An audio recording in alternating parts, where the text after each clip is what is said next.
What's up, guys? It's KB. Make sure you subscribe to the Underground Sports Philadelphia YouTube channel. Click the bell icon down below so you don't miss a single video from us. And thanks for tuning in to another video from Underground Sports Philadelphia. Now let's get into it. Philadelphia, baby, you're going to love it. Best sports fans in the world. Actually, the worst, but that's what makes them the best. What is going on, everybody? Welcome in to episode number 283 of the allegedly award-nominated, honorably mentioned, number 9 NCAA ranked, viewable on YouTube, and partially coming to you live from the ATL. It's the Outside the Box podcast, the official lacrosse podcast on the Underground Sports Philadelphia Podcast Network. It's KB coming at you from Underground Studios and coming to you by way of Hotlanta. He's on a connecting flight potentially to Alaska. If you don't subscribe to the YouTube channel, Coach Deej. What up? I'm not going to Alaska. And I'm Well, brother, we somehow just lost a subscriber, so you're that much closer. You need to get everybody in Atlanta to subscribe. They need you now. Where's that dot card when I need it? I'm never missing another flight again. Yeah, we will get into why Deej is still in Atlanta. We will get into recapping everything that went down in Minnesota. We will also preview Fairfield. I'm going to be in Fairfield this weekend, so if you're there, come say what's up. I'm going to be getting these fits off, and I'm pissed that you unfortunately won't be able to be there, so I'm not going to have anybody there to document said fits. So our good pal and hopefully our cameraman in Foxborough later this year, Mr. Patty Pitts, said that I should try to attempt to get Dan Orlovsky to take my fit pics. Or RJ. I mean, RJ would do it. True. But how funny would it be if it's like photo cred Dan Orlovsky? That would be crazy. He did like my tweet about the water dogs the other day, and he doesn't follow me, so shout out subscribers through the roof. Through the roof. Cooking. Shout out to Ari Garbage. We're also going to get into these ridiculous NLL trades that have happened over the past couple of days because you and I have texted off pod and everything, and we're just like, what the actual hell is going on? These trades are insane. We're going to get into 0 cents. None. But before we get started, make sure you guys are following us on the socials. That includes Twitter, Instagram, Threads, and TikTok at OTBLaxPod. Follow me on Twitter at KBIZZL311 and on Threads and Instagram at KBIZZLE11. DJ, you at a concert? Kind of. A long story. And you can follow me on TikTok at KB Underground. I said I will start consistently posting on TikTok when I get to 100 followers. I will start doing TikTok content. So follow me there, KB Underground, but KBIZZLE11 on Threads and Instagram, KBIZZL311 on Twitter. Follow Deej on Twitter at SCS_nextgreat. Does this count? A lot of counts. Just the number has to say 100. Okay, fair. Because, I mean, I'm over 100, so I think you'll get there relatively quickly. Yeah, we'll see. I mean, 6 and I don't post podcasts, so. Subscribe to the podcast feed, Apple, Spotify, wherever you get your podcasts. If we reach a certain threshold on Spotify followers, maybe we'll start posting the video version onto Spotify. Because we have the ability to do that, apparently. So, follow us on Spotify if you want the video. If you're a Spotify user, let us know if you want the video version on Spotify. It will always be on YouTube, youtube.com/@UndergroundSportsPhiladelphia. We're at 515 subscribers right now. Don't know how that dropped because we're just posting good content on there. And the main pod went up, which is the #1 most popular show on the YouTube channel. So we lost a subscriber. So you got to subscribe. We are 485 subscribers away from DJ not having to move to Alaska. So if you don't want that to happen, subscribe to the YouTube channel. That's where you get full video episodes of every podcast on our network, interviews, live streams, clips, shorts, all that good stuff. YouTube.com/@UndergroundSportsPhiladelphia. And get your merch, phiapparel.co. That's That's the website. They have the best merch. They are the #1 merch partners we have ever had. They are the best in the game. Rep OTB all summer long, all year long, truly. Shirts, hoodies. We're working on a new merch capsule for the company, too, that will include OTB merch, so you don't want to miss out on that. Go to phiapparel.co so you can stand out in the crowd like Deej and I do, and use code UNDERGROUND for 10% off any and all merch orders. It's the most effective and direct way to support everything we're doing here at Underground Sports Philadelphia. So go get your OTB merch. Tweet at us. Tag us on Instagram when you get your merch because we want to see where you're rocking it from. And go merch up. Deej, how did you miss your flight? Give us the story. We just weren't up in time. We got to the luggage gate with like 5 minutes to spare, and we're like, "Hey, can you push us through?" And they're like, "You see that line? Nah." That's crazy. Yeah, they put us in it, and the next available flight is tomorrow morning. So another day in Atlanta. Machi. I forget the restaurant I went to. There was a restaurant I went to when I went to Atlanta for the PLL in 2019. Such good food. I loved Atlanta. Like, I mean, I haven't had bad food here, and it's been great. It's one of my favorite cities I've been to. Outside the Phil. Oh, the Phil is dope. Home. That's home base.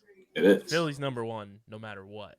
Atlanta's probably right now it's top 5. It falls in my top 6 if we want to go. Right now it's top 5. I just haven't. I don't think I've been enough places to. Like Chicago's obviously a top 3 for me, but I'm like there so Phoenix often. is in my top 5. See, I haven't been to Phoenix yet, so I have no clue. Phoenix is like desert Philadelphia. It's so nice. Sounds fantastic. Atlanta's in there. Low key. Albany's in there. I love Albany. Albany's not bad. I don't mind Boston either. Boston's but like okay. I know you hate Boston for other reasons. Yeah, Boston's okay.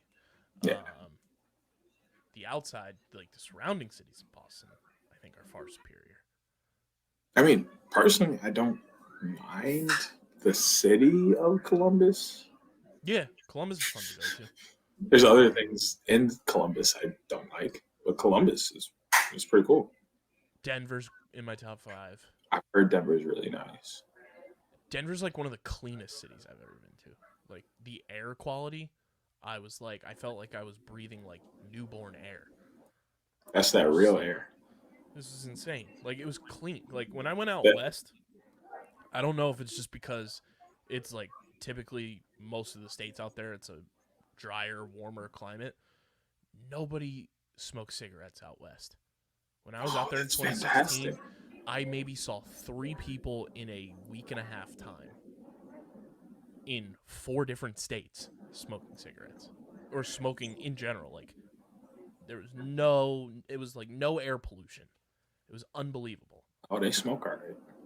But it wasn't like in public. Like I didn't see it actively happening. Yeah. I think because mostly in Colorado too, like it's just normal. So like you just do it wherever and like nobody cares. But like I didn't see anything. No vapes, and like vapes weren't like huge then either because it was like 2016. But cigarette smokers maybe saw 3 max in 4 different states out there. That's awesome. I have a feeling Seattle is so high. It's going to be so high on my list. Seattle I haven't made it there, but on my bucket list. Yeah, I mean DC. I don't know where DC falls. It's pretty low though. Outside of like the tourist attractions, it's pretty can't low. Stand going to DC. No, there's nothing really good about DC. Outside of Championship Game 2021. Yeah, and like tourist attractions and stuff like that. But like going outside to monuments and stuff is very fun, and like the museums and stuff. But outside of that, there's nothing there. It's a no. Not worth the time. Yeah, let us know your favorite cities. Visit YouTube comment section. This is how we get the clips. This is how clips happen on social. We had a discussion with Patty Pitts on the main pod last night. I think you'd agree with this. Top 5 feeling in the world ever: getting your hair cut. Best feeling ever. No kissing. Top 5, hands down. Like I never post on social media, but you can guarantee I'm posting a Snapchat story every 2 weeks on Friday when I get my hair cut. Oh, yeah. Like it's a guarantee. Look at the fade. If you're not watching, that thing's you're fresh. doing it wrong. The phase. That thing's fresh. It's a rebirth phase. It is. It's a total rebirth. You come It's out a whole new amazing. man. You get your haircut, it's a top 5 feeling. Like, ever. Especially when you're single, you want to just drive around the whole state, let everybody see you. And mine, because I go to a salon because of like the way my hair is. I have calyx, and I only trust certain people with my hair. I get the shampoo treatment before I get my haircut. Nothing feels better than somebody else digging their nails into your scalp.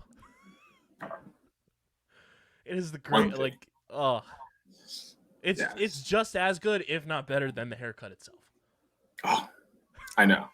It's unbelievable. It's the one one thing of I those miss. things too. Like, they always say, like, you're not ticklish to yourself, and like you can like endure more for yourself because you know your pain tolerances and stuff. When you scratch your head, it's like, okay, like this feels nice. But when somebody else is doing it, because it's somebody else, they don't know like your statute of limitations on like your tolerances of stuff. It's undefeated. Oh yeah, that's one thing I miss about my ex-girlfriend. Being a hairdresser, she would wash my hair. Oh my god, it felt so good, so good. One thing I'm gonna miss about last year's Fairfield and this year's Fairfield is you're not gonna be there. But before we get into Fairfield, we got to recap everything that happened in Minnesota. Wild weekend, very fun weekend. I was in all the press conferences and got some very fun moments in those to recap everything that happened. It's been a while since we've had a PLL weekend recap. Water Dogs win 10-7 over Chrome. Cannons put a shellacking on Atlas, 19-12. Redwoods, big-time win over Chaos, 13-8. Archers, big-time win over Whip Snakes. And the trend continues, DJ. I put it out on Twitter, put it out on Threads.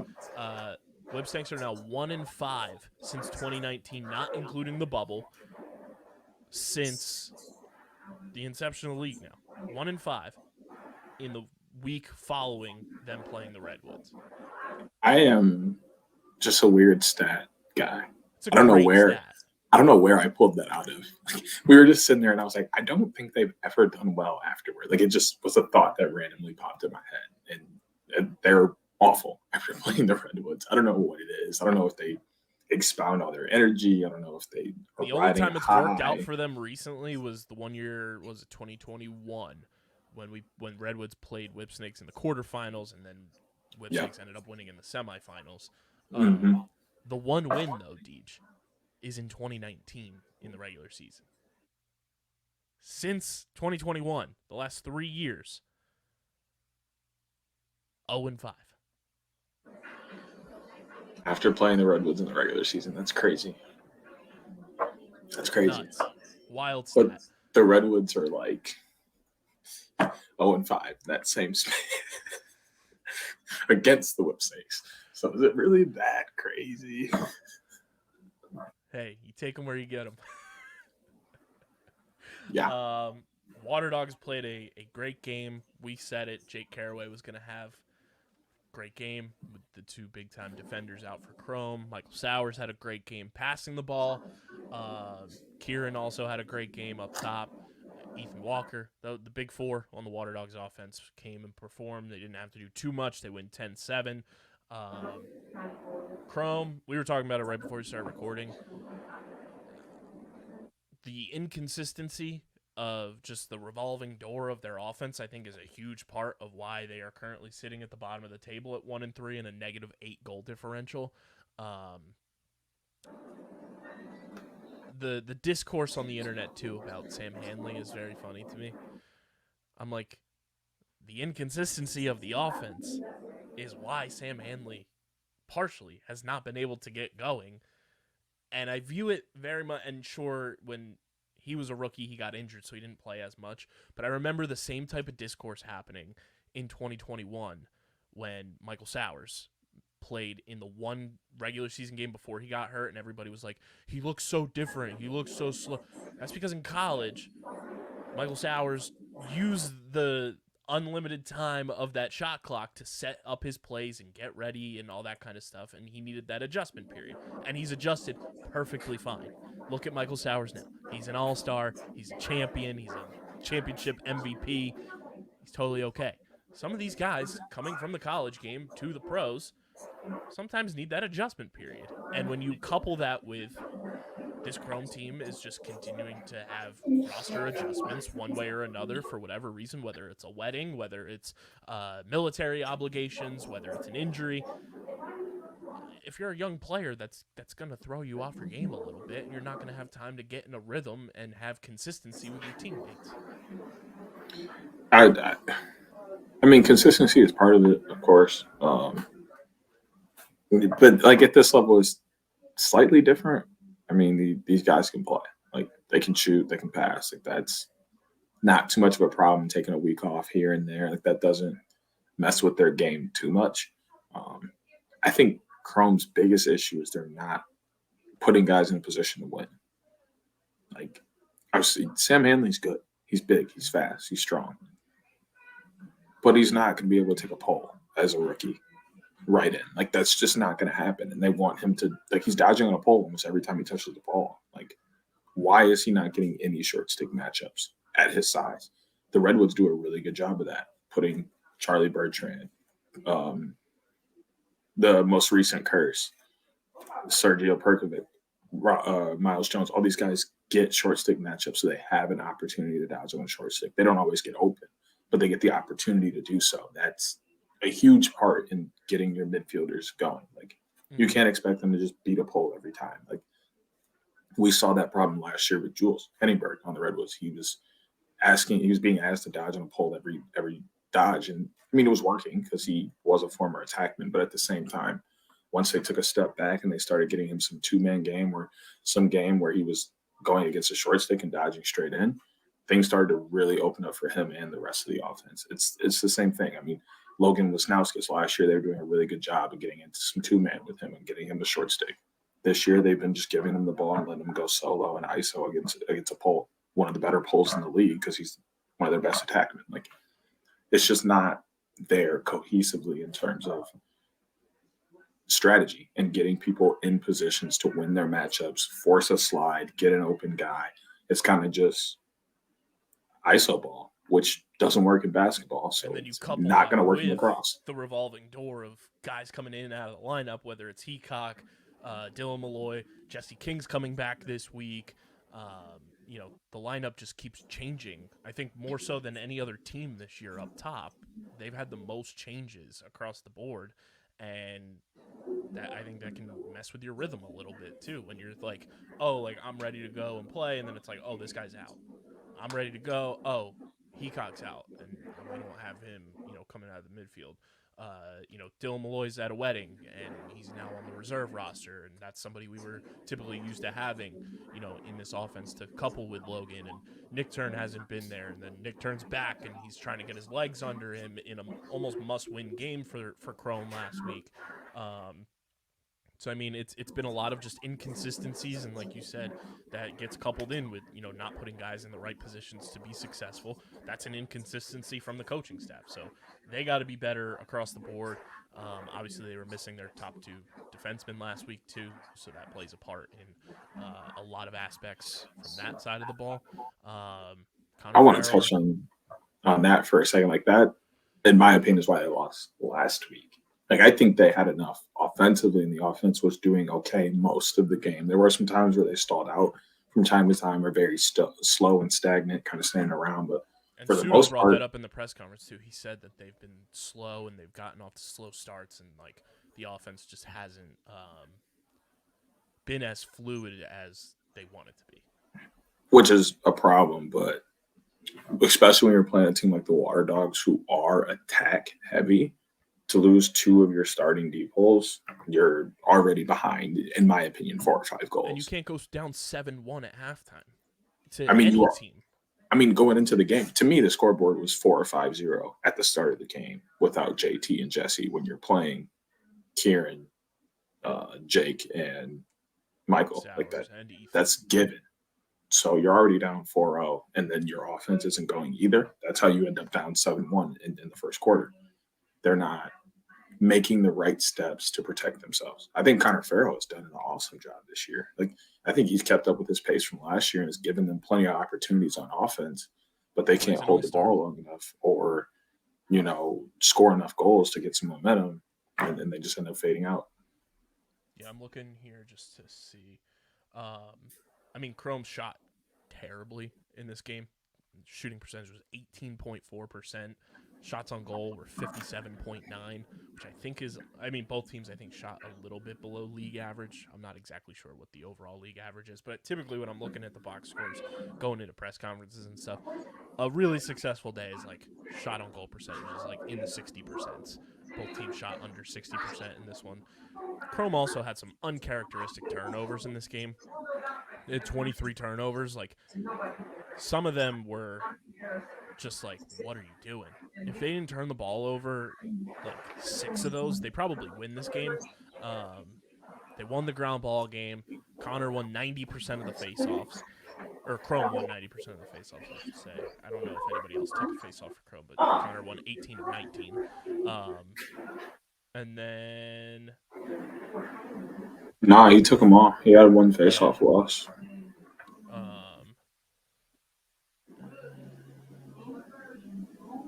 Yeah, they might be in the hottest of seats right now. Oh, 100%. They're in last place. They have a negative goal differential. Along with Atlas. They've scored 39 goals this year. Yeah. Which is by far the lowest. The next lowest in the league is Chaos at 44. But you look at what Chaos is doing defensively, and they're able to couple, that and prevent guys from scoring. Plus, you have the best goalie on the planet, so that helps. But 39 goals is not going to cut it through 4 game weeks.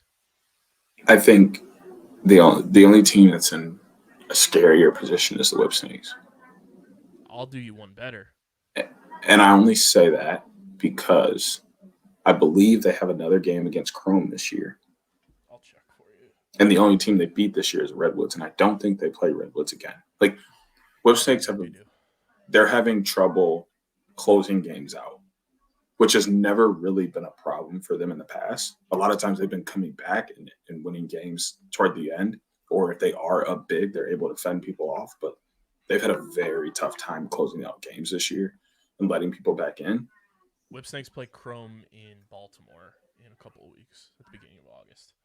And if they lose to Chrome again, they have 2 against Chaos left. They have Archers left on the schedule, and they play Cannons the last week of the regular season. And if they don't get Matt Dunn back relatively soon, Michael Earhart is also hurt. Rambo is questionable again this week.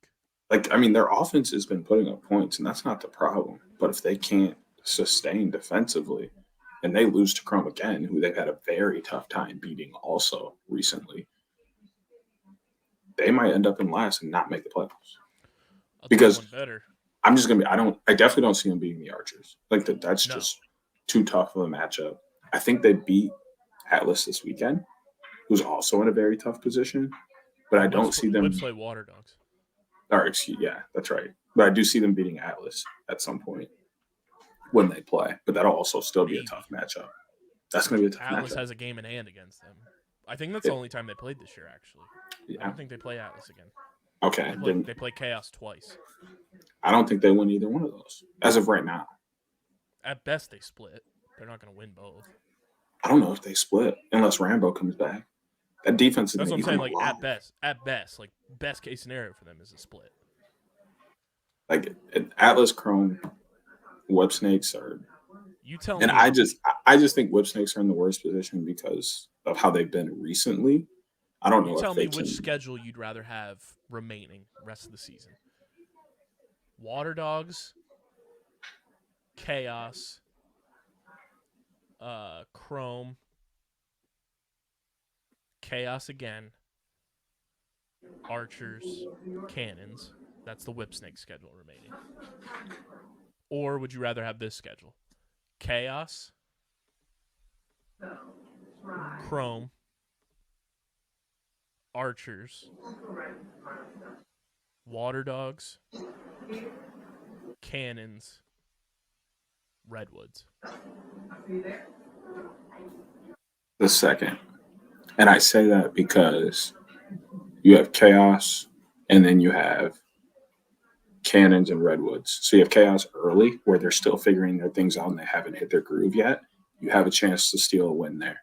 And then Redwoods and Cannons historically don't play well down the stretch. They're both having very different seasons than they had in the past, but everybody is still expecting them to taper off at some point, and it's normally toward the end of the season. So you're in a favorable position with that matchup where your 2 or 3 middle games that you have left are going to be very tough, but your outstanding 3 that are on the outsides are extremely winnable. Whereas you look at what the Whip Snakes have left, Chaos twice after they've probably already hit their groove, tough. Their offense is going to be in sync, and their defense is one of the best in the country. Like we know this. Their defense has been one of the best in the league since 2019, and then you add Blaze to that. It's going to be tough to beat them once they get rolling. But they do have archers and cannons who also taper off normally toward the end of the year. So, I mean, they're not in a terrible position. I just think where the playing Chaos twice after they've already kind of warmed up and then still having a game against the Archers and Water Dogs in there is tough. That secondary schedule I listed for you is the team that I think is in the most trouble alongside Chrome, and that's Atlas. They are in hot water because not only from just a gameplay perspective, there's a lot of proving to do from the standpoint of like you made these moves for a reason. And sure, it's rookies and everything, but their defense has been god awful.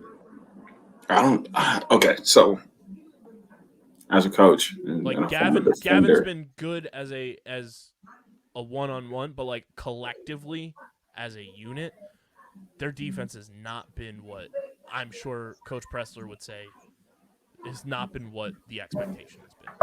And he has said that. So I don't think they're playing great, but I don't think they're playing bad. I don't think they've gotten the play that they've gotten from Jack Kincannon in the past. And I think that's a big deal. You can play really good defense and force shots that should be savable, but if your goalie isn't saving them, it doesn't matter.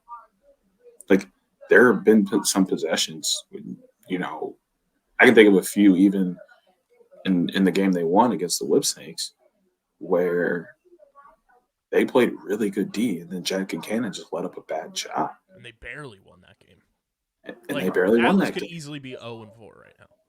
And I'm not saying this because, the do review and being Drake Porter stands or anything, but the younger guys are doing better. We've pretty much seen the Cannon switch over to Curse solely. So he's Jack probably and Drake in this game position. Effectively had the same save percentage. Drake had a 41.7% save percentage. Jack had 42.1. Drake had 5 saves. Jack had 8. Jack faced 12 shots. Drake faced 7.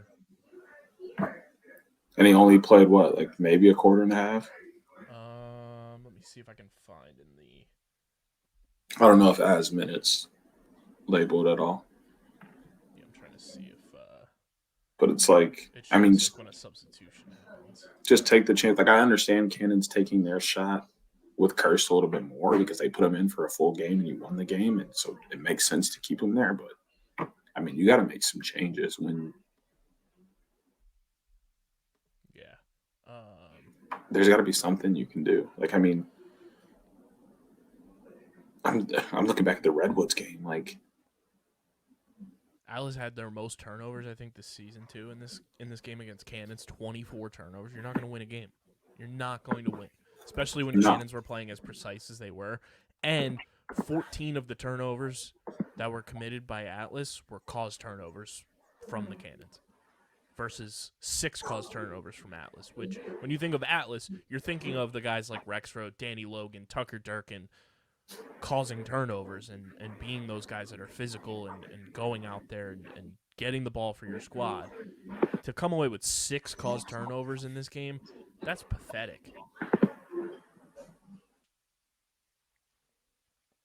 From like the standard that those guys would say that, like, that's the standard they have for themselves, as being like those game wreckers and going out there and getting caused turnovers and creating opportunities for their team to get the ball, they would say that only getting 6 caused turnovers is pathetic to their standards. I can I guarantee mean, that. yeah, no, it's not great whatsoever. And they gave up. Let's see. Cannon's shot on goal percentage too was 72.9. They gave up a 6-goal run at the end of quarter 2. And they gave up a 4-goal run at the beginning of quarter 4. Like, all of this when Trevor absolutely raked the face off. And you know what's crazy too in this game? That like when I was looking at the stats after when I was getting ready for the press conference, obviously we gotta say shout out to the boy Marcus Holman, Mr. 300, Mr. 301 himself. Unbelievable accomplishment. It's only gonna keep going up. Proud of the boy. The fact that this game, like the storyline was Cannons beat Atlas for the first time. This is the first time Cannons have beat Atlas too in their PLL history. Marcus Holman gets his 300th career goal. Everyone's talking about, Trevor doing the thing again at the stripe, but then they lose. The quietest 7-point game in PLL history goes to Matt Cavanaugh. Like, Matt had 4 assists, and nobody was, like, blinking an eye. I don't know if it was really the quietest one this weekend. Because do you know who else had 7 points with the exact same stat line? Yeah, RP Tree. RP Tree. But I think his was a little more announced because he hit the assist goal for his That's career. the only that's the only reason people knew. But like, nobody talked about Cav. Even in the press conference, nobody talked about Cav whatsoever. And 7 points from Cav, like we talked about it a couple weeks ago when Cannons won in Columbus. We said when Cav is good, the league is good. Like Cav being good is good for the league, and like he's quietly doing this now. Like, what's he gonna do when it's like in your face? But that's the thing. I don't think he wants to be. I think that's the Cannons motto now. Like you bring in guys like the Holmans, and it's just not about you anymore. It's about the entire program. It's about the team, the organization. Like everybody has a quiet night. You know what I'm saying? Like they all just go out there, do their job, and go home. Like they had 5 guys with at least 4 points in this game, and then 7 guys with at least 3 points, and then Bubba Fairman had 1. Come on, Bubba, step your game up, brother. Everybody's step the game up. We need to get 3 points on the board, Bubba. Everybody's just doing their part, and they don't care who has the most points that day. They don't care how much recognition they let Matt Campbell put a hattie on him. You say it like Matt Campbell ain't a beast. I'm just saying. Check his stats. I know he's been. I mean, according to the one person who's banned on this podcast, he's the rookie of the year. That's one thing you should be thrilled that you missed this weekend. The broadcast, bro. Outside of JT, Jeremy Thompson being in the booth, which was the saving grace. I heard some of that on the need more of that. Old buddy that's banned on this podcast. Every single game, there was a new person that he was giving out like irresponsible gambling advice to people, being like, "Oh, this is who you should be voting for rookie of the year." It changed every game. Like if somebody scored a goal, his mind changed. I mean, if we want to be honest, there's a clear standpoint for rookie of the year. And he kept saying, he was like, it's not going to be a defenseman, and it just kept changing. Like I was like, what are we talking about? It won't be. I think it's we might get our first ever face-off rookie of the year. I agree with that. He's definitely going to be in the finalists for sure. And if it's not him, it's going to be. Wait, did TD win it? Why do I feel like TD won it? His rookie year. No, because that was Teeter. Okay. I just had to make sure. I thought I was tripping. If it's not him, it's going to be Tucker Dordebeck. Yeah. He's been insane. Who said that? This guy. Here we go. Hey, that's another dub for us. I know. Another pod dub. But yeah. Matt Campbell. Like, he switched from Matt Campbell to Tucker Dordevic to... He even mentioned, what's his name? I'm blanking on his name that Whips just picked up. That they signed from the player pool that Chrome released. Jack Myers. Yeah. Jack scores his first goal. It's like, oh, he's going to put himself in the mix. Like, what are we fucking talking about? It was ridiculous. Don't listen to irresponsible gambling advice. If you have a gambling problem, call 1-800-GAMBLER. I mean, Matt Campbell's tied with for 11th with points, and with Mike Chanichuk and Logan Wisnauskas and Karen McCardle.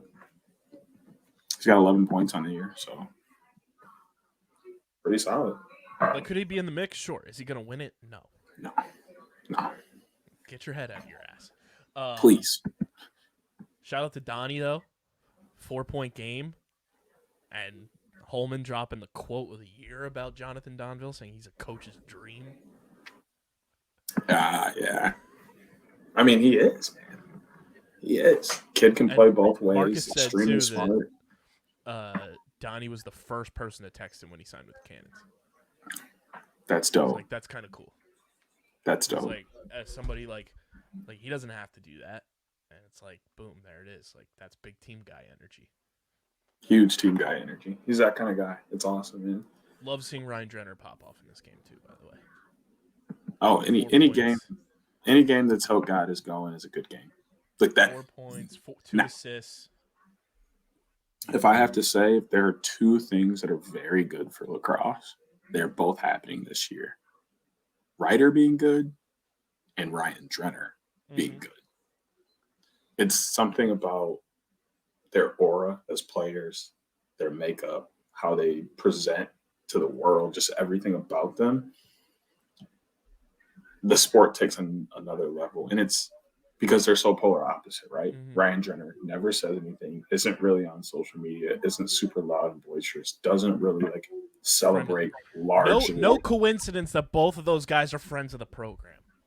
Right? It very similar to us. You're like more on the chill side, and I'm kind of like boisterous and out here. Like Ryder. Like Ryder scores and he's in your face. So they're just the two opposite ends of the spectrum, and just show how good you can be on opposite sides. Sure, you can be the quiet, humble guy who just goes out, does his job, does a few hand slaps, and gets off the field. Or you can be Ryder, who's like, I'm going to do this, and then do something that I absolutely shouldn't be able to do, and then scream in your face and tell you that you suck. No free ads, but that Dude Wipes partnership that the PLL announced, the only thing that's been playing on repeat in my head the last 20-ish hours is Ryder just saying, "You stink." Because I can imagine how many times he said that to someone on the field. Oh, man, you stink, dude. I just walked right by you. Like, I couldn't imagine he didn't. Who was guarding him? Probably, I think it was Matt Dunn. No, I think it was Jared. Well, that specific In time, that yeah. But I think this this Whip Snakes game this year, Matt Dunn guarded him. And he had, no, because Dunn had, what's his face? He got their other pole. Not Muller. Bryce? Yeah. Bryce hates short guys. And I can only imagine Ryder said you stink when he had that one-hander. You stink. Like, what else do you say to a guy after you do something like that on him? You smell your armpits and make sure you don't stink. Yeah. Or like, what did he say to Rex Road? Good night. What did he say to Rex Road? That is what I Drop need the to... tapes. Please. Speaking of the Redwoods, big win over Chaos, 13-8. Some very interesting and fun quotes in the press conference after the game. Nat said, outside of we know how we live in after a Redwoods win, they thought and debated about starting Timmy Troutner in this game because of his career success against Chaos. And if you go back and look, Timmy's best games of his career have come against Chaos. So it was something they talked about, but they said Jack felt good. Jack looked good in practice, so they just went with Jack. But I don't hate that mindset of we have options. Let's look at the data, and if it adds up, we can go with something that works for us. So I don't hate that mindset from the coaching staff. And then all-time quote, Andy Towers saying that Ian McKay is a Swiss Army machete. I mean, to which Jared Newman responded, "I didn't know they made those." And then Andy Towers saying that he is the prototype. Yes. The Mickey 55. What else do you call him? Like, he's not a knife. He's not. He's too That's not much. a knife. This is a knife. He's just too much for a knife, yo. Like Brian Tevlin, knife. Swiss Army knife. That's not Ian a knife. McKay, That's machete. a knife. Like seriously though, because like he's just Greatest quote ever. he's a maniac. Machete fits. Yet him. somehow he's not an all-star. All I can think is because I'll hang up and listen. He didn't play a few games. Because like I voted for the boy. I did too. You at home vote for the boy? It's Drop it in the the YouTube comment section. I think it's the lack of stats. Like the way they show everything when you're voting for this kind of stuff is like the people with the stats that have the best stats are right at top. So like people are like immediately looking at the stats and they pick that. And when he missed 2 games, you know what I say to those people? Boo those men and women. Boo. throwing tomatoes. Big win for the Woods though. Ryder kind of pulling away as MVP favorite through the first half. I did like Hutton's tweet though. I don't know if you saw it. He said, "I know Ryder's going to get the look at MVP, but he's making the argument that Rob could be MVP this year too." I could see it depending on how the rest of his season goes. I don't hate the argument because Rob is easily having one of the best years of his career in the PLL, if not. Okay, I will run this through for you. And okay, so both 4 games played. One has 21 points, the other has 18. One has 18 1-point goals, the other has 8. One has 3 assists, and the other has 10. One has 30 shots, the other has 32. One is shooting 60%, the other 25. One has 22 shots on goal, one has 18. 73.3% shot on goal to 56.3%. One has 1 2-point shot on goal, or 1 2-point shot, not on goal, didn't go in. One has 3 turnovers, the other has 13. One has 6 ground balls, the other has 8. One has 2 penalties, the other has 1. And one has 1 power play shot and goal, the other has 0. Also, can we talk about this is the first time the Redwoods had a power play opportunity this past week? That's crazy. Yeah. That's crazy. And Ryder scored it. He was the one power play goal. They had 2, I think, if I'm not mistaken. Maybe, but it's hard to say that they had a man up opportunity all year.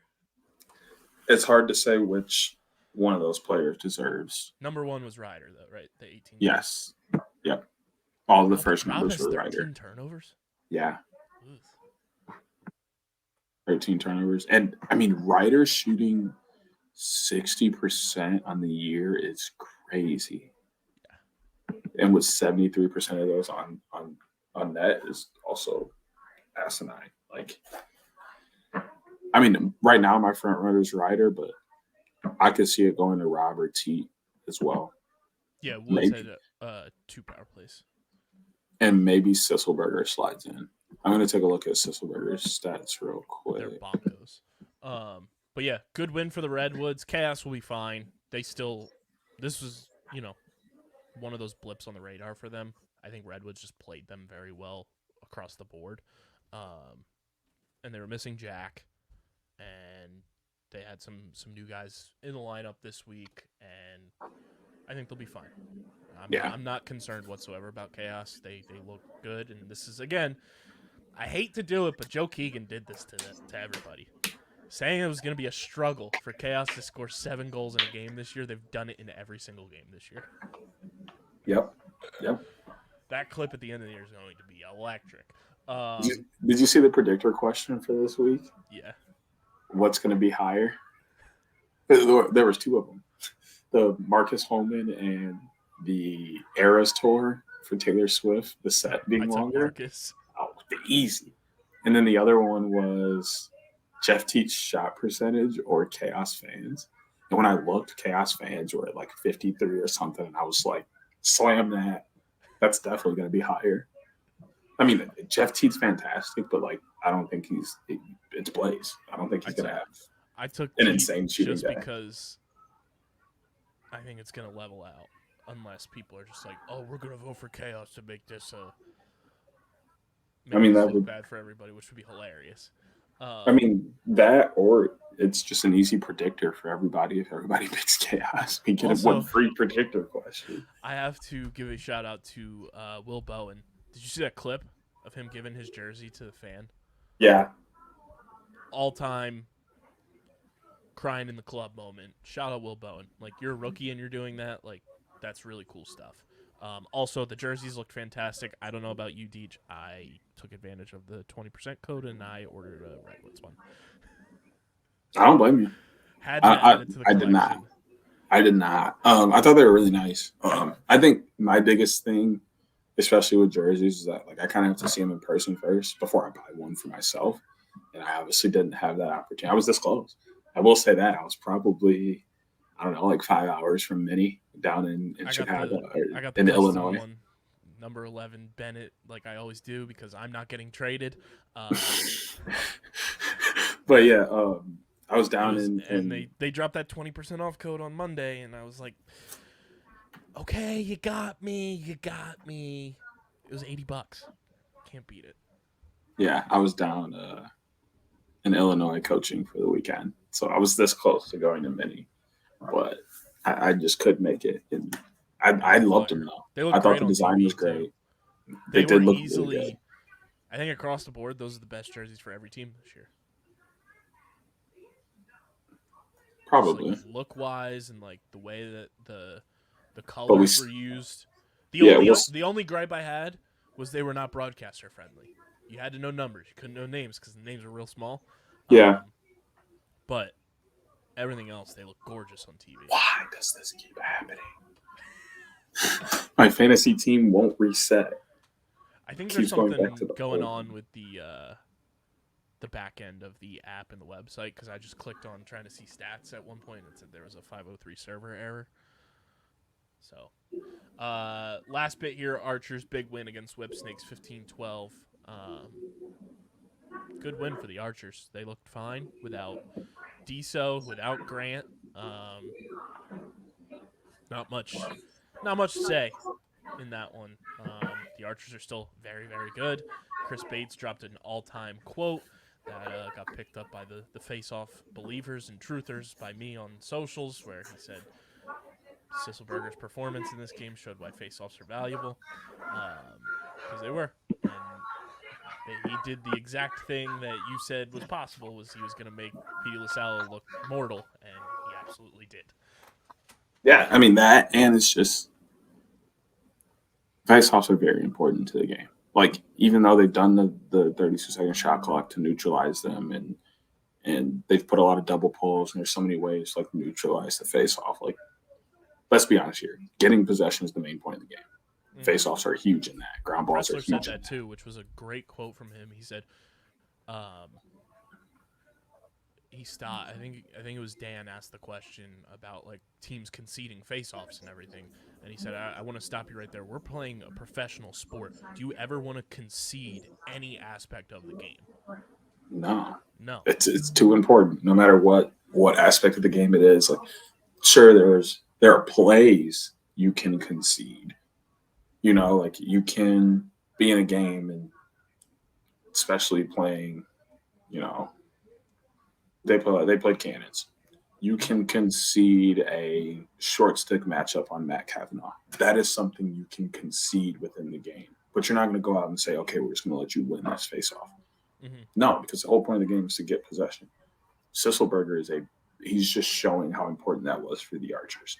They had bones, and they've gone through a couple different people, and they haven't quite been able to get it done.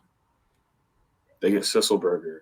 Here he is, playing basically exactly like a lot of the face-off men we've seen in the past between Greg, Trevor, TD, being able to win it, go forward, play a little D, make it rough. You know, Jake Withers, whatever the case may be, he's doing what you need in the face-off game. And now the Archers' offense has elevated even more, which is crazy to hear. Like, their offense is already so high, but now they're at the point to where it's almost unstoppable because they can play make it take it, or they can be down a few goals and be right back into it because they're getting the ball at the face-off X now, something they weren't doing before. And we're seeing it have a very positive impact on the team as a whole. So, like, I think face-offs are extremely important, and people have to stop acting like they're not. because possession is the whole point of the game. Like, sure, you don't need to win faceoffs to win, but if you are winning them, you're in a better chance of winning. It's just facts. Well, not completely. Atlas. Trevor's been raking face-off all year, and they just can't seem to put it all together. Connor Farrell, too. Well, we've talked about their problems and why that isn't working. Looking at Atlas, like, realistically, there's no reason it shouldn't work. Mm-hmm. Except maybe Jack Kincannon coming back from injury and not really being 100%. But like I said, put in Drake Porter, and maybe your problems are answered. But I'm not the coach over there. That's Presser's job. He'll get it figured out. All in, you know what I'm saying? I can't wait to talk to you about that. I think you know what I'm talking about. Speaking of all in documentaries. Oh, yeah. Final look before we get into the All-Star rosters. The table looks like this. Archers at the top of the table at 3-1 with a 6-score differential. Water Dogs at 3-1 with a 4-score differential. Redwoods at 3-1 with a 0-score differential. Cannons and Chaos both at 2-2, but Cannons are in 4th place, so they'd be in the Champ Series with a +4. Chaos with a 0-score differential. Whipsnakes at 1-3, but a +2-score differential. Atlas at 1-3 with a -8-score differential, and Chrome at 1-3, also with a -8-score differential. Which I think the tiebreaker there is that Atlas has scored more goals than Chrome. So let's get into the All-Star rosters. These have been announced. Pulling it up right here. So the veterans. Also, I don't think I talked about it enough when we did do our All-Star Game banter. I love this format and realized that this is the first time they didn't do a draft. I'm so sick and tired of All-Star teams being like draft style. It got so boring after like 2 years of the NBA doing it. So I like this format a lot. I also would love to see eventually like World versus US once we expand to a full weekend of like a Rising Stars game like the NBA does of World versus US. That would be very fun. But the veterans roster and coaching staff looks like this. Head coach Andy Towers, assistant coach Tim Sudan, and your veterans roster on the attack line. It's RP3, Matt Rambo, Josh Byrne, Marcus Holman, Ryder Garnsey. Your midfielders, Tom Schreiber, Dane Smith, Zach Currier, Brian Costabile. Your short stick D-middies, Mike Messenger, Zach Goodrich. Your face-off specialists, Trevor Baptiste, Connor Farrell. Your LSM, Michael Earhart. Your defense, Matt Dunn, Jared Newman, Mike Manley, Jack Rowlett. Your goalies, Blaze Reardon, Kyle Burnlore. Connor Kelly was also voted in, but he is listed as out, so he will not be playing in the All-Star game. So we'll see who the replacement is for CK Fody. And then your Rising Stars roster. Head coach, Andy Copeland. Assistant coach, Nat St. Laurent. Looks like this. Your attack line, Michael Sowers, Logan Wisnauskas, Chris Gray, Asher Knowlting, Mac O'Keefe. Your midfield, Tucker Dordovic, Nakai Montgomery, Matt Campbell, Matt Moore. Your LSM, the boy, Mr. 39 Days, one sole survivor himself, Colin Squires. Your short stick. But also Brett Maker. Oh, yeah, Brett Maker as well. I don't know why I thought he was listed at defense on the. Probably should be. Probably. It's probably an error. Danny Logan, Ryan Terafenko, your short stick D middies, your face-off specialist, TD, and Mikey Sis. Your defense, JT Giles Harris, Gavin Adler, Will Bowen, and your goalies, Colin Kirst, Brett Dobson. Jeff Teat also voted in, but he's listed as out, so Jeff Teat not in the All-Star game, but voted in as an All-Star. Do we think he's out just because Connor Kelly's out? Like, are they just making it even? Because, like, I'm so confused why he's not playing. Yeah, I don't know. Because he's not hurt. Yeah, I don't know. Unless he's got a scheduling conflict or something. Well, who does that? How are you Jeff Teat and you do a scheduling conflict during All-Star Weekend? You're Jeff Teat. You know you're going to All-Star Weekend. So now we can hop on this bandwagon first and just throw it out there. Hashtag where's Jeff T? Hashtag where's T? Because why? Yeah. Very interesting. Hashtag searching for cheater on Twitter. I want to see if anybody like responded or quote tweeted with a. It's like I don't understand why he wouldn't be playing. This is very funny and kind of agree with it. No Karen McCardle? No, not even that, but yes. Somebody, Kelsey Dunn on Twitter, at Kelsey_Dunn11. Wisnowski's making it over Jackson Merrill as a criminal offense. Yep.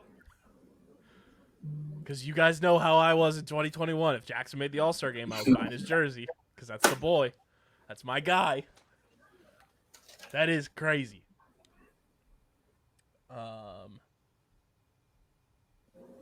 Grant Del Vecchio thinks Matt Campbell's Rookie of the Year finalist as well. Who do you think got snubbed? I have 5 in mind. Granted, I don't know who I would replace. I'm just saying names that, like, they feel all-star worthy with their play. Also, homie that's banned on this podcast was saying that he's potentially taking into account the second half of last season to put into his all-star voting.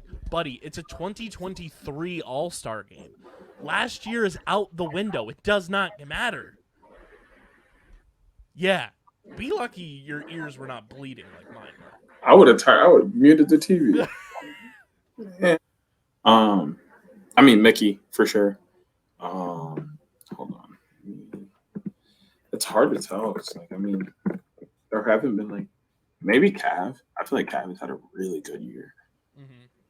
I didn't even have Cav like in my brain of the list, but yes, agree. I think Jackson Merrill got snubbed because he's having a phenomenal year.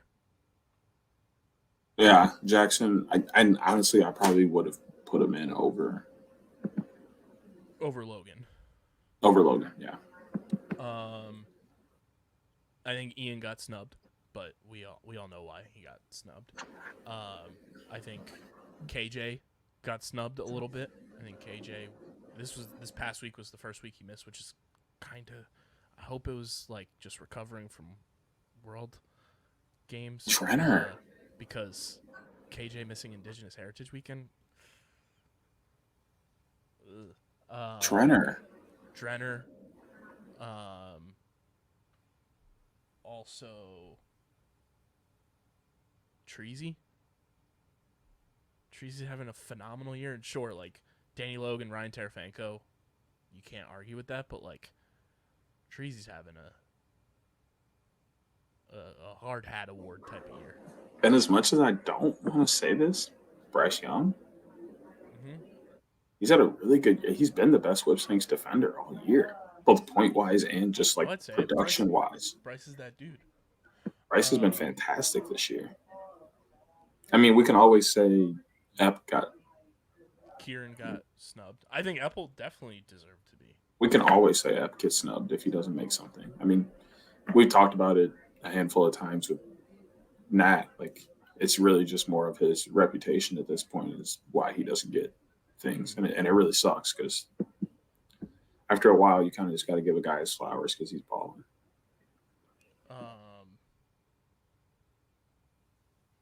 Could put Rexroad in there too.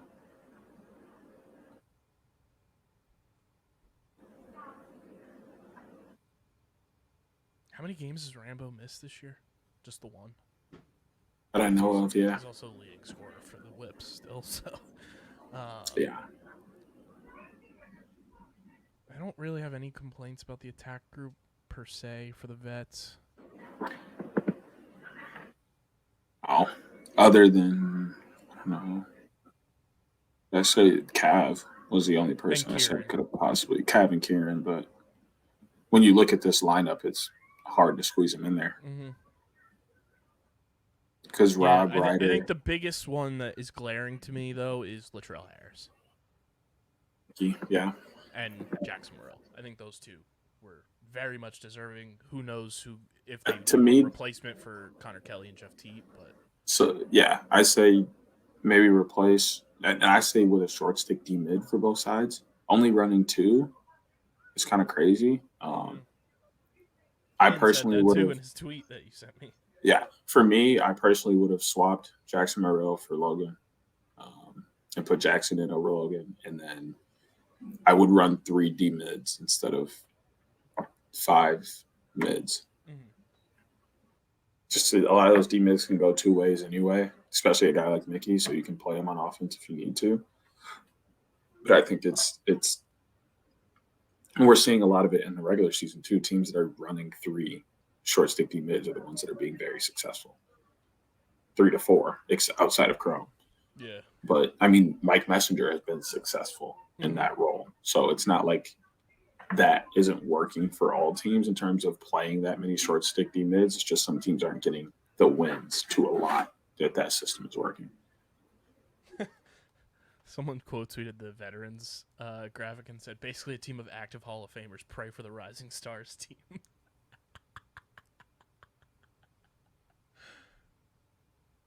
Oh, Graham Hosick snubbed. Yeah, he's another one of those that's just like expected. So it like kind of went right over my head.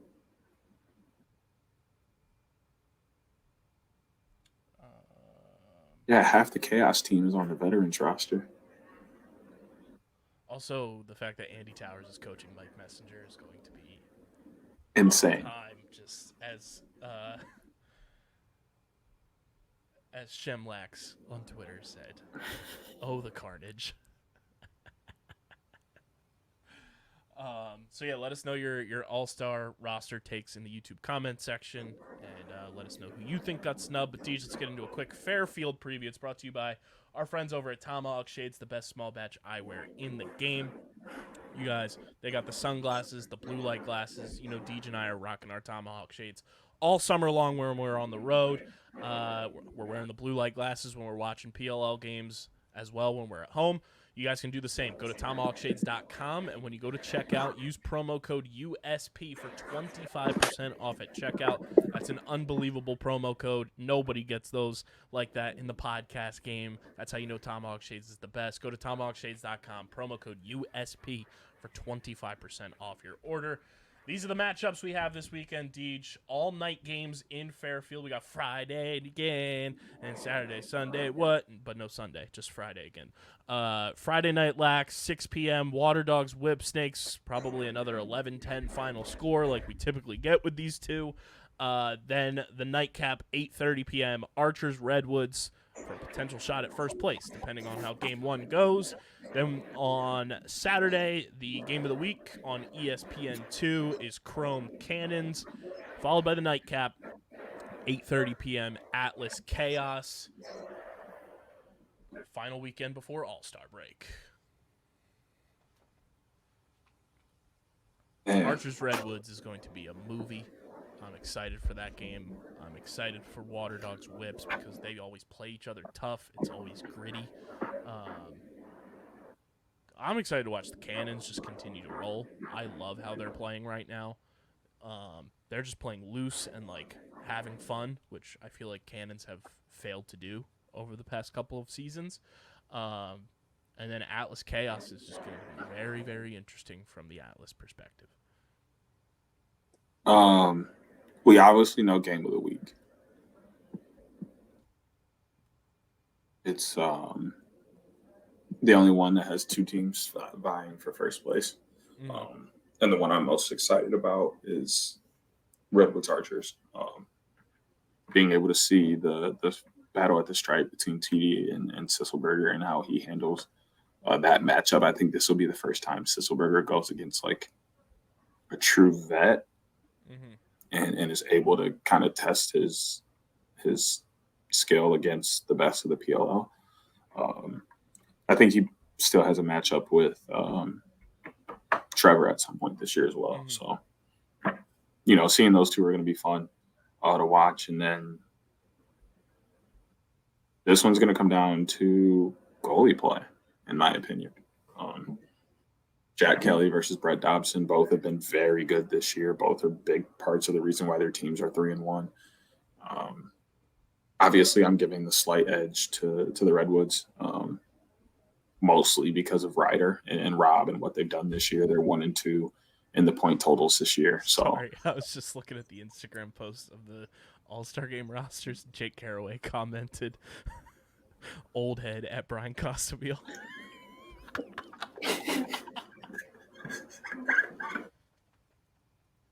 Costa's not even that old. I'm screaming, yo. I'm dead. Caraway's funny as hell, bro. He is, bro.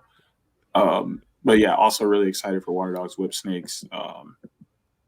Water Dogs are 2-1 against the Whip Snakes right now. They won the first two matchups 11-10, lost the last matchup 12-11. So I mean that one's going to be back and forth, and I give the slight edge to Water Dogs, mostly because of defenses. I like the Water Dogs have more intact D, especially since the Whip Snakes are without Matt Dunn and most likely Michael Earhart as well. There's just going to be too much space and opportunity for the Water Dogs offense to operate. Yeah, Whip Snakes won in week 2 last year, 12-11 over the Water Dogs. And then Water Dogs got their get back right before the All-Star break, 11-10 in Baltimore. That game was crazy. Or no, I'm sorry, that was in Minnesota. The Water Dogs one, because that was the fireworks game. July 5th or July 2nd, yeah. Yeah. And then they beat them going into to go to the championship. Oh, they played 3 times last year. Wow. 11-10 they won to go to the championship. Yeah. Mm-hmm. So, but still, Dogs have won the last 2. And that 12-11 game that that Whip Snakes won was overtime. Not surprised. See if the rivalry continues. I like those teams going head to head too. It's always a fun matchup. It's very similar to me like when Redwoods play Chaos, is what Water Dogs Whips is, or kind of like when Archers and Whips play each other. It's kind of that similar vibe. So we'll see if that continues. Plus we get Sowers versus Bryce Young, the originator of short king hating. That's going to be fun. I'm really excited to kind of just see that offense work against that battered defense and kind of what the matchups are going to be for that defense, who they put out. Obviously, they're going to put out Tim Muller and Bryce Young, but who gets that third spot? Where do they put them? How do they do the matchups? Like all of that is going to be really intriguing to me as a D guy. But then the other 2 games are strictly panic button games for me. If the 2, 1, and 3 teams lose, it's panic button time, and we got to start asking some hard hitting questions and trying to figure some 3, 1, things and 3 out. teams lose. Well, to me, the Whip Snakes are in a position where it's just injuries that are really holding them back, in my opinion. And it may not even I think the way they lose would be the way to assess it. Yeah, but I don't think it's panic button time for them yet. At all. I don't think it's close. I think because they've been, even their losses this year have been close. Like they're not getting blown out. Yeah, outside this past week. It was 3 goals, but you could tell the Archers had them by the throat. Yeah, but that hasn't been the case for them most of the year. So they're there and they can make it happen. They just aren't necessarily doing it. They're missing that one piece. So I'm not as quick to hit the panic button on them. But also, what did you make of Joe Keegan's tweet / article of potentially Heacock or Miles getting traded at the deadline? I could see Whips swinging a trade for Colin Heacock if Chrome continue to fall the way they are. But who are they sending? Name your price. You know what I'm saying? They're not giving up Tucker. Here's Jack Myers back. I don't think they want that. I don't think that's gonna happen. I could see that happening though, because then you reunite Heacock with the Maryland boys up over there, and him and Rambo obviously have history. And I see Miles getting shipped first. I see Miles getting shipped first. Shipping another Redwoods midfielder, but that's just me. Ooh, Surge. Yeah. I don't know if you can ship Surge. Miles still has You could get something left in the tank, and like you can yes. get stuff from Miles because of what he offers outside of shooting. Like Surge is really only known for his dodging and shooting, and he hasn't done that well in the last 2.5 years. Can we Like what? get the ever elusive all-star trade prospect cash considerations? Or a draft pick? Right. Does somebody want to trade us their number 1 overall pick for Miles Jones? Fuck it, you can have them both. You can have Sergio Perkovic too. We'll think find Miles is somebody going to else. be okay. Like, I don't know, man. I don't know. I think Miles is more is better suited to like figure things out this year than Serge. Like, I think Serge just needs to take a seat. I don't know, man. Miles seems lost. Like, he doesn't even dodge anymore. He literally just stands there He and had a good passes game the this ball. past week, so that was encouraging. Was it really? Or did he just score 1 goal and now people think it's a decent game? No, I think he played better than weeks past this past week, which was encouraging. But Serge, I mean, though, has just been like in a that's black hole expected. void. That's expected with Miles when he plays Chaos. He always has a decent game against Chaos.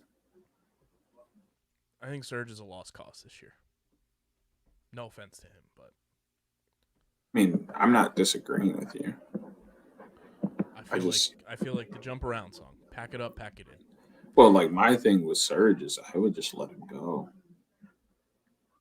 I would just stop putting him on the roster for like Colin. Or not Colin, the other Curse. Well, the Curse. For Curse, for Tevlin, like yeah, and just let him go in the player pool because like you're not really gonna get anything back for Surge anyway. That's the only reason I say trade Miles. Not that I don't want Miles to do well, and I don't want him on the Redwoods, but I think he's got 1 point. He's got 1 point on the year. It was the 1 goal from last weekend. He has 6 shots and he's shooting 16.7%. It says he has. Well, that was just last week, and he had no turnovers. But like, if we look at him for the year. I think the thing with Miles, if I'm not mistaken, he's got 3 points. All of them are goals, no assists. He's shooting 19% on 16 shots. He has 4 two-point shot goals. I mean, he is shooting 69% on goal, but he can't score. Here's 3 ground balls, 2 turnovers. Here's my argument. Miles is doing all that. He's also signed through 2024. So if you're another team, are you going to want to trade for another year potentially of that? Or are you like, oh, hey, let's go trade for Sergio Perkovic, who's a free agent after the year. We won't have to pay him. And maybe he's, a piece that bolsters our midfield with a change of scenery. Like who? Who needs him right now? I'm just saying, like, from that aspect. Like, well, yeah, Serge is an expiring contract versus Miles having another year. I mean, that's a standpoint to look at, but I just don't think there's no team who needs a shooting threat. All Surge is a deep shot threat. He doesn't dodge anymore. He doesn't have the vision that Miles has. Like, that's the only reason I say trade Miles. Like, he's a more complete player than Surge. There's more to offer there, which means the package that you're possible to get is larger. Surge has a 0 shooting percentage this year. And all he's known for is how well he can shoot the ball. 13 shots and 1 2-point shot. And all he's known for is how well he can shoot the ball. So, like, what else do you have to offer when you trade Surge? Nothing. There's no, like, you can't make anybody bite on Surge. That's why I said we should have traded him this summer. We should. Just kicking around his name. Should have traded him 2 years ago. Or then. After he had 24 points. That's why I said we should have went and got Jake Caraway. Look at him now. That's so funny. Over on the Water Dogs, going nuts. Hashtag is Surge cooked? Leave it in the YouTube comment section. I'm screaming. Let's get into our picks, Deej. Let's feed some ducks. Let's feed them, baby. It's the PLL Fairfield Picks of the Week powered by Trophy Smack. There's no better way to upgrade your fantasy smack talk than with our friends over at Trophy Smack. They got the belts, the rings, the metal wall art, and of course, trophies. They've also got last place trophies. My fantasy football league just upgraded our trophy. with Trophy Smack. You can do the same. Go to trophysmack.com/underground. Link is in the description to upgrade your fantasy smack talk today. Get your PLL fantasy group a trophy. If it's you and the pals, get yourself a trophy. Go to trophysmack.com/underground to upgrade your fantasy smack talk today. Deej, let's start with the first game of the weekend in Fairfield. It is going to be Water Dogs, Whip Snakes. How do you see this one playing out? Water Dogs 12-11. He's even mostly because score. Mostly because I said they would score more than 11 points this weekend in the predictor. So that's the only reason I put the score out there. I just don't think the Whip Snakes have enough, especially with their defensive last right now. Possibly no Matt Rambo as well. They're going to have some problems getting the ball. They're going to have some problems keeping it, scoring, like all those things. But that doesn't mean they won't figure it out in some way. They do still have Zeddy Ballgame. Tucker Dordovic has been great. Mike Chanachuk, etc. Will Manny. So they're going to be able to figure some things out and be decent. I just don't think they have enough to win. Also, we're back even in the pick standings because I went 4-0 last week. Shout out to the Boom Squad. I'm also going with the Water Dogs. I just like the way they're playing right now. They're playing as a cohesive unit, and their offense is getting figured out now from their perspective of figuring things out. So give me the Dogs. Archers Redwoods, our game of the week. This one's going to be very fun. This has first half of the season championship game preview type of things. If things go well for both of these teams down the stretch, like they could potentially. Archers are playing very well offensively. Defensively, they're playing great. Dauber's unbelievable this year.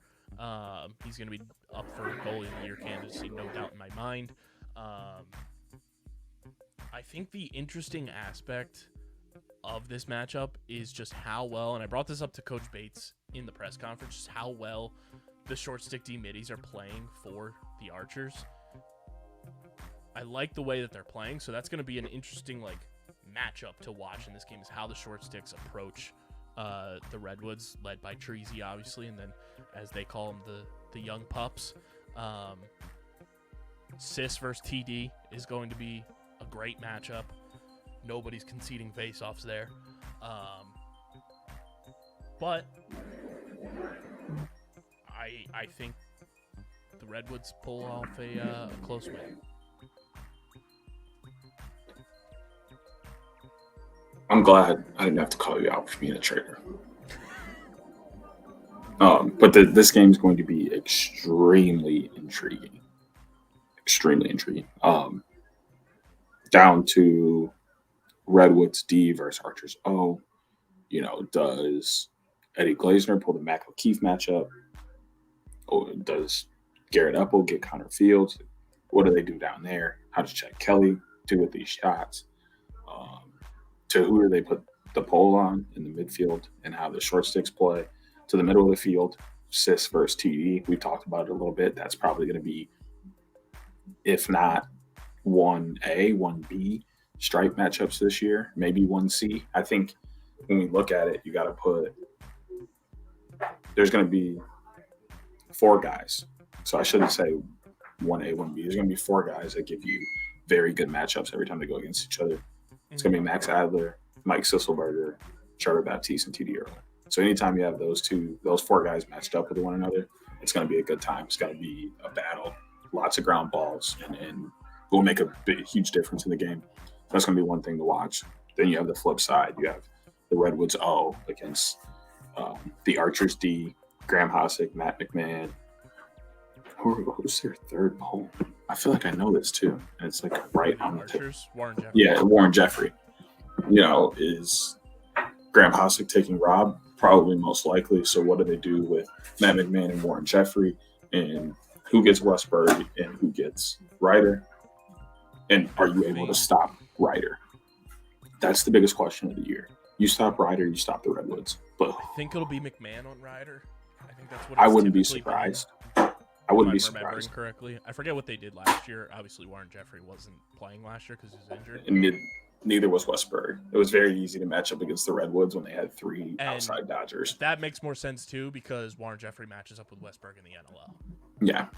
And I mean, just not having the outside Dodgers made things really easy playing against the Redwoods. And I think that's been the best part about this Redwoods offense. What's made it so difficult for teams is they now have that inside threat with Westburg. So you can't just leave a Dodger and go play hard on Ryder and double team or play hard on Rob. You have to acknowledge and respect Westburg on the inside, or he'll tear you up like we saw week 1 with Atlas, where he had some 3 or 4 goals right off the bat. So I'm really intrigued to see all of the matchups around.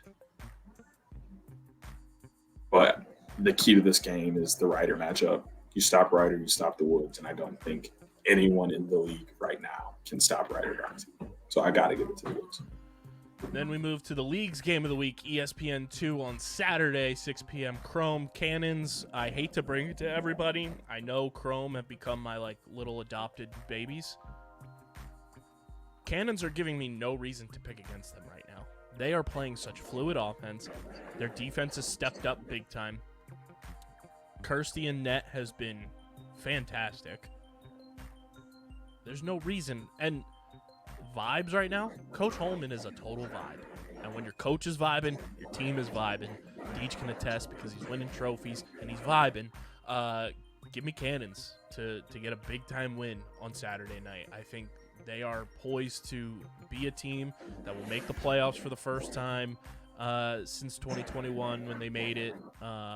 Got bounced, obviously, in the first round, but I think they're going to be poised to be competing for a championship series spot if they continue to play the way they are right now. I love their vibe. I love their energy. They're playing for each other, which I think is a first in PLL Cannons history. So give me the Cannons. I'm going to have to agree with you, mainly because Chrome just isn't in a good space. Wildest thing coming out of my mouth in a very long time. I only feel comfortable picking Chrome against the Whip Snakes right now. Valid.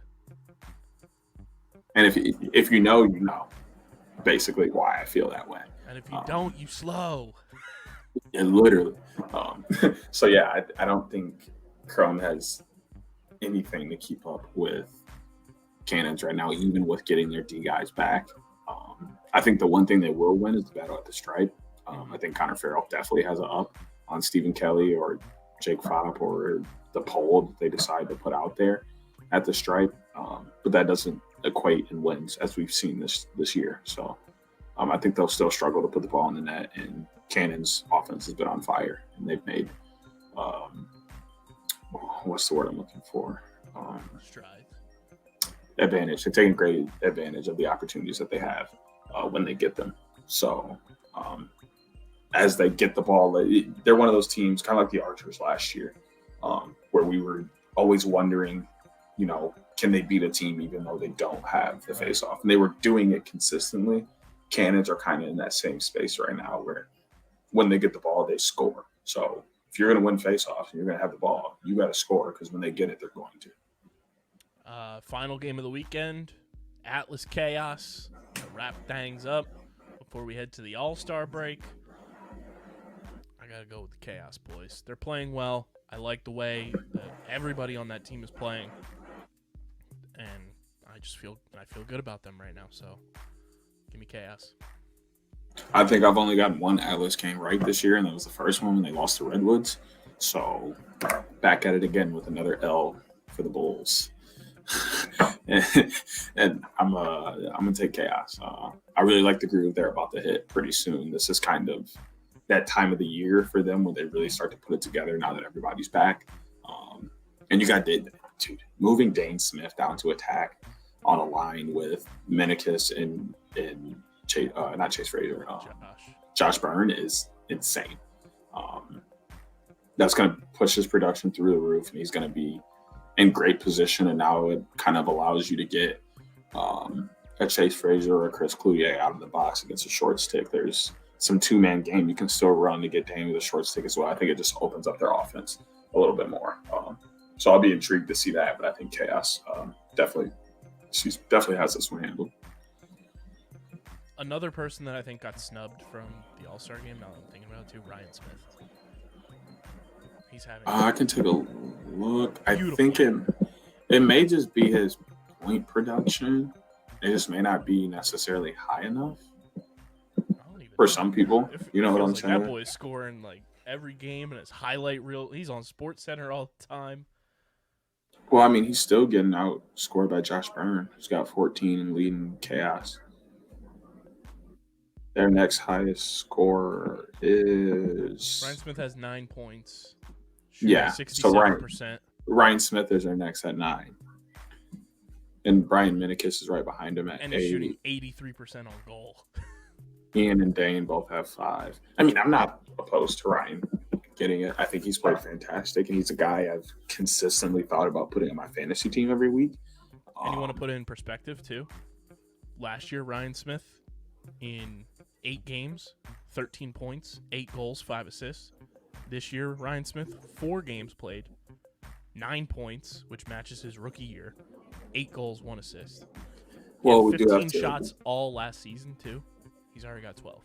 Well, I say we got to take into account he played attack for the first 2 games of the year and was the main ball handler. So, like, that does not taking anything away from him. But in he's his on game pace play. to have like a career year. Yeah, and he's going to, because Towers already said he's a roster every week kind of guy and will be getting play time and has gotten his opportunities and he's stung. I think he's scored in every game this year so far. I'm going to double check that. Yeah, so I wouldn't not give him the nod. He's picked up on ground balls, had decent last 2 weeks turnover too. play. He shot 100%. I mean, 83% on goal, 67% on the year. He's only the only person whose numbers are even similar to that are Ryder. But Ryder's just taking a much larger percentage of shots, so his numbers are a little lower, but production and things are the same. Ryan Smith's great year. Yeah. Shout out Smithers. But those are our PLL Fairfield Picks of the Week powered by Trophy Smack. And Deej, the NLL trade wins are a blowin'. Yo-ho, yo-ho to a new team. Some of these players will go. We've had 2 big-time trades over the course of 24 hours that have happened. To put it in perspective here, also shout out Ryan Smith, just signed a new 2-year contract with the Nighthawks. These trades have been absolutely bonkos and have caught everybody on the timeline by surprise. The first one happened just a couple days ago. The Saskatchewan Rush involved in both of these trades.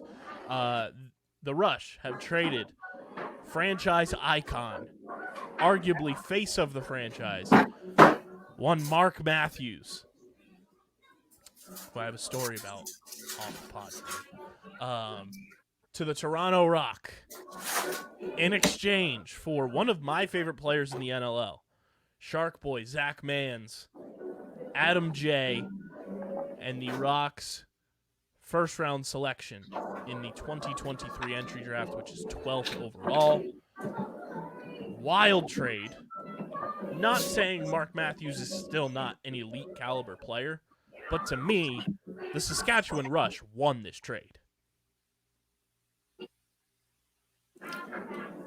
I'm going to challenge you on that. 1, to play devil's advocate, and 2, because I just don't know. Zach Mann's fantastic talent and is young and is going to do great things for them in the transition game and helping Saskatchewan kind of close that gap that they've had in the last 2 years that I've been watching and covering the sport. Their transition game outside of Mike Messenger and Matty Beers has been very Matty Beers, which we'll talk about in a second, is no longer with the team. So this is a great supplement to add to Mike Messenger. I like the way Zach Mans plays. He has very good D, good stick handles, and is just an overall great team guy. So I do agree with that move for Saskatchewan, but Toronto may have just gotten off a little bit better in this. We can see them play the Calgarys and the San Diegos, the Buffaloes. They're 1 point off all the time, 2 goals off, 3 goals off. I think it's just because they don't have enough offensively. You know what I'm saying? Like, they have 2 guys, 3 guys. Toronto adding Mark Matthews gives them a fourth. One more guy you have to worry about. Corey Small, Tom Schreiber, Challen Rogers, and now Mark Matthews as well. Plus the rest of their offensive squad. The more, like, speaking of perfect example was like Panther City going out and getting Callum Crawford in the middle of the year. Their offense was already really good, and they were winning games, and they were in position to make the playoffs. That just boosted their offense to the next level, added a layer, and made it harder for defenses to play against them because there was just one more name they had to worry about, especially a big name. And I feel like that this is kind of reminiscent to the Kevin Crawley, Curtis Dixon with San Diego. Like, oh, we're right there. We have all the pieces. We're just missing this. We think this is the one or two pieces that'll get us there. We saw them go out and get Mitch Disnew last year. They were almost there, lost again to Buffalo. This, I think, is that move for them where they're like, hey, we know Mark Matthews is old, but we know what he brings to the game and how good he plays. We're going to go out and make this opportunity because in the next few years is our year. Because they're not necessarily young, but they're not old. I think the Mark Matthews move for them is like, oh, Dan Dawson retired. That's what that says to me. Because, like, you look at their offense last year, they had the pieces in place.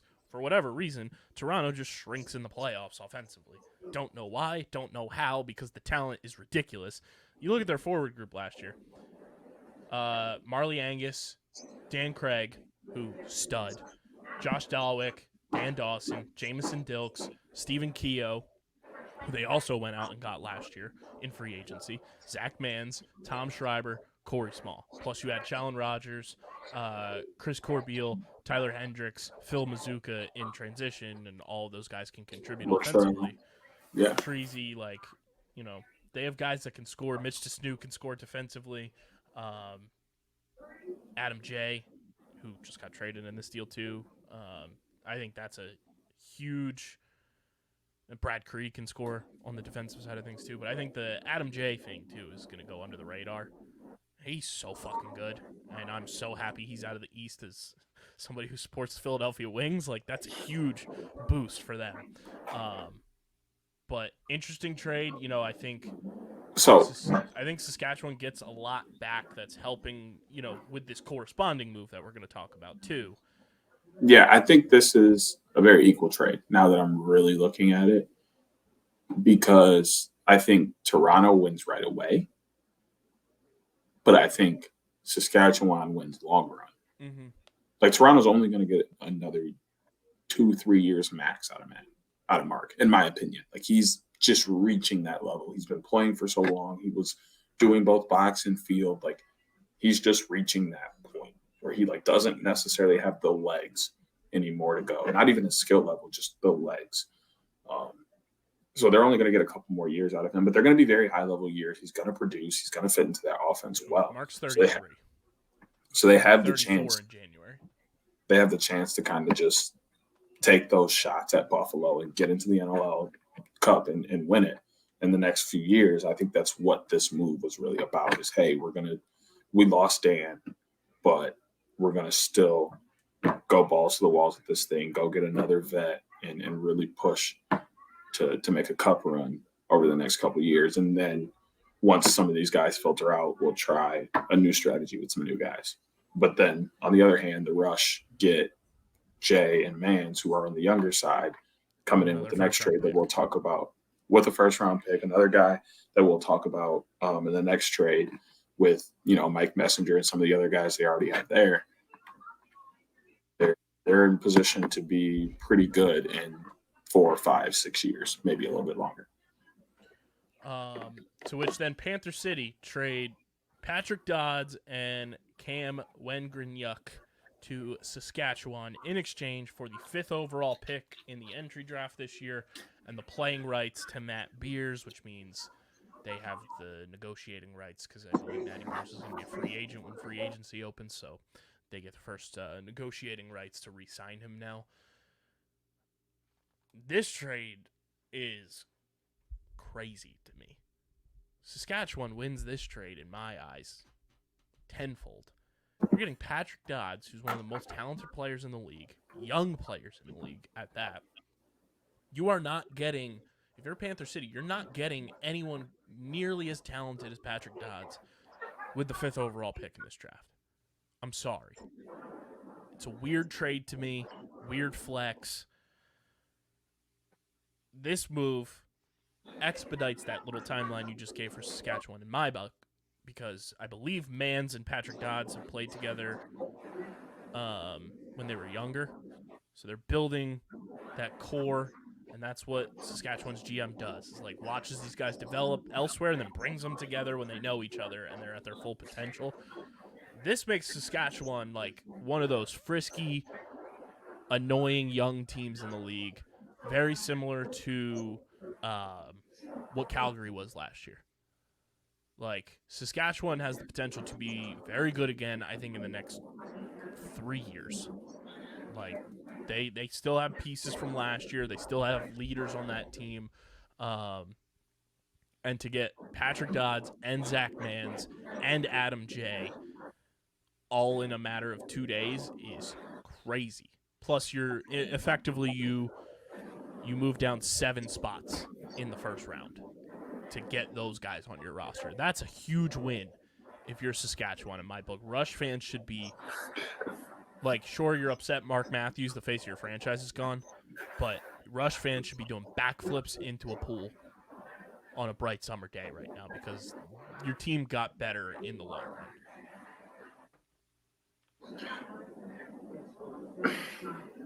I like this move a lot more than the previous move for Saskatchewan. I don't dislike the last move. Like I said, I think it was an even trade and bolstered their roster. But this one is one that they win a lot. And Patrick Dodds as a player coming alongside Zach Mans, Adam J, Robert Church, etc. You are putting together a solid offensive lineup. And last year, Alex Bouquet played great in that for you.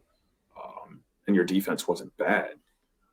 The offense couldn't always get it done. So I think they're making moves to have a longevity offense in a system that has proven to work. We've seen their offense get taken by a lot of other teams in the league, and they run that system now, and it works for them as well. So all the pieces are coming together. They're just in a matter of who else can they get and how quickly do they gel together and work together. But they're definitely putting some pieces together to have a very good season. Do you want to hear a piece of information that I just stumbled upon that makes absolutely no sense? Do you know who I'm older than in the pro lacrosse world? A lot of people. Fuck you. It's a name we just brought up that's on the Saskatchewan roster. That's also a PLL All-Star this year. Mike Messenger? Yeah. Really? Mess is what, 27? Mike Messenger was born March 14th, 1994. Nice. That's absurd. Why? No offense to Mess, and I think this is the typical stereotype that bald guys just look older. Mess looks like he's in his mid-30s. I mean, my assistant coach has me beat. He I don't know what happened in college, but I like it. He took his hat off for me in front of me for the first time. I said, "Jake, what happened to your hair?" He's like, "It's gone, bro." He's just so mature and so nice. He definitely looks like he has 5 years on me. Coolest guy though. I absolutely love him. But yeah, bald guys just look older. Yeah. And Messenger's also got a mug, which also makes you look older. And a thick beard. Yeah. And the triangle war paint. Looking like Braveheart. Dude, the triangle war paint is just different, man. That's wild. Let us know in the YouTube comment section, Apple Podcast reviews, your thoughts on these trades. But that's all we got for you guys. If, like I mentioned, if you're going to be in Fairfield, come say what's up. Hopefully it's kind of like last year and I'm on the sidelines again. That'd be very fun. we're gonna be giving you all the Fairfield goodness one way or another. So stay tuned for all of that. Be sure to follow us: Twitter, Instagram, Threads, TikTok at OTBLaxPod, YouTube.com/@UndergroundSportsPhiladelphia. Subscribe to the podcast feed. Subscribe to the YouTube. If you don't want DJ to move to Alaska, he's in a holding home right now in Atlanta so that he doesn't move to Alaska. Get Deej home. Subscribe to the podcast on Apple and Spotify. Subscribe to the YouTube channel. Need to get to 600 subscribers before the end of the month, too. We're at 515 right now. Need to get to 600. Need to get to 1,000 before September 4th. So go subscribe. Follow Deej on Twitter at SCS_NextGreat. Follow me on Twitter at KBIZZL311, Instagram and Threads at KBIZZLE11, and on TikTok at KB_Underground. Get your merch, phiapparel.co, code underground, 10% off any and all merch orders. And this has been episode number 283 of the allegedly award-nominated, honorably mentioned, number 9 NCAA ranked, viewable on YouTube, Outside the Box podcast, the official lacrosse podcast on the Underground Sports Philadelphia Podcast Network. For Deej, I'm KB. Let's have ourselves a weekend in Fairfield. We will catch you guys next week getting into All-Star Weekend, but until then, we're getting the heck up out of here. Peace.